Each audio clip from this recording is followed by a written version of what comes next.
Mama Lecco sat at the edge of her hut, her arms draped over her knees, watching the village children chase each other through the fields. Their laughter rang in the air, bright and carefree, but she felt an ache deep within her chest. She sighed, running her fingers along the cracks in the clay pot beside her. Her world was small, quiet, and plain, and it seemed life always favored others. At first, it was just a mild twinge of envy, a feeling she could dismiss with a forced smile and a shake of the head. But envy, if left unchecked, is like a seed that grows in the shadows. It began simply enough. Mama Lecco watched her neighbor, Naledi, who always seemed to glide through life as if the wind carried her. Naledi had a handsome husband, children who obeyed her, and crops that grew taller than anyone else's. She never seemed to stumble or fail, and it was always Naledi who received the biggest share during harvest feasts, the best compliments from the elders, and the warmest greetings in the marketplace. Mama Lecco, however, struggled with every task. Her garden wilted no matter how much care she gave it, and she remained alone while others built families. She told herself it wasn't Naledi's fault that fortune smiled on her, but that thought only provided temporary relief. The turning point came one dry season when the village was in desperate need of rain. Crops began to shrivel and families grew anxious. Yet, even in the drought, Naledi's fields stayed green.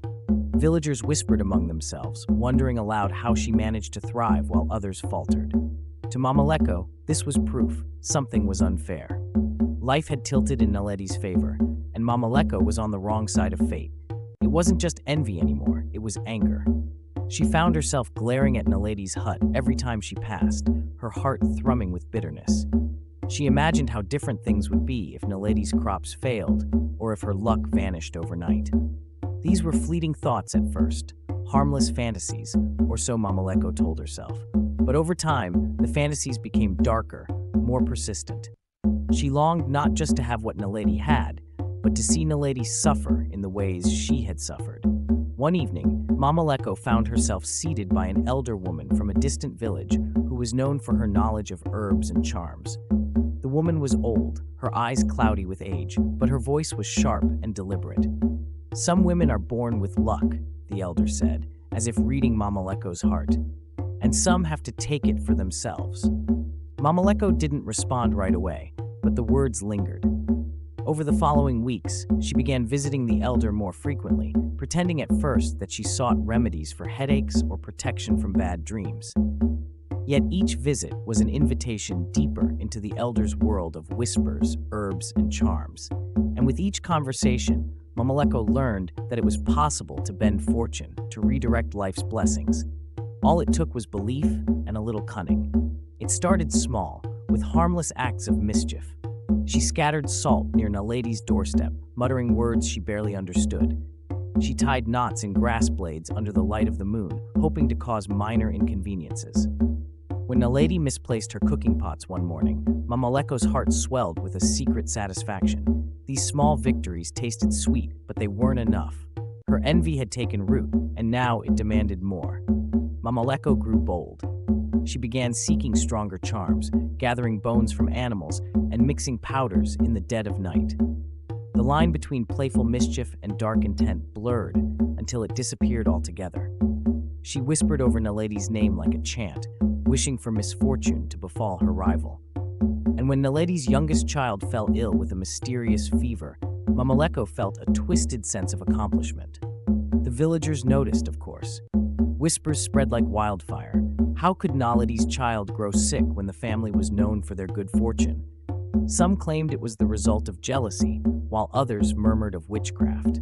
Mama Lecco stayed silent, her face neutral in public, but inside her heart swelled with pride. She had tasted power, and it was intoxicating. What she didn't expect was how the hunger would grow.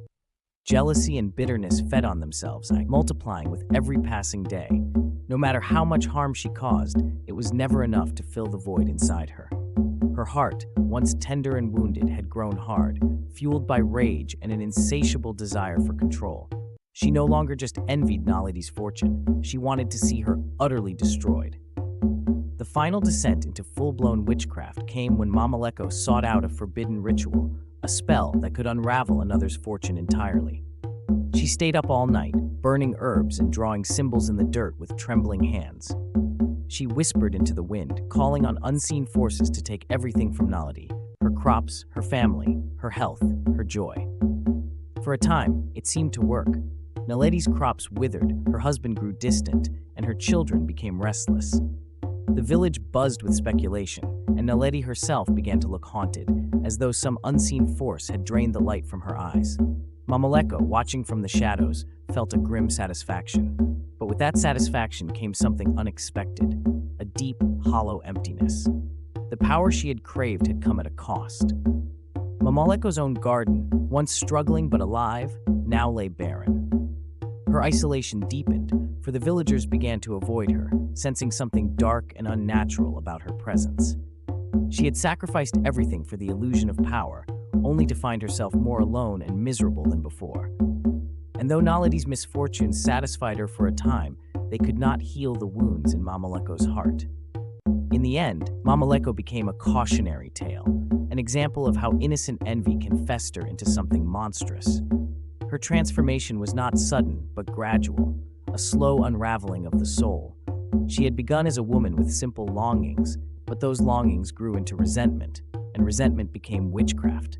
By the time Mamaleko realized the depths of her own destruction, it was too late. Her story was a reminder to the village and to all who heard it of the dangers of letting envy go unchecked. For witchcraft, in the end, was not born from power or skill, but from the dark corners of the human heart, where envy festers, jealousy thrives, and bitterness grows wild, consuming everything in its path.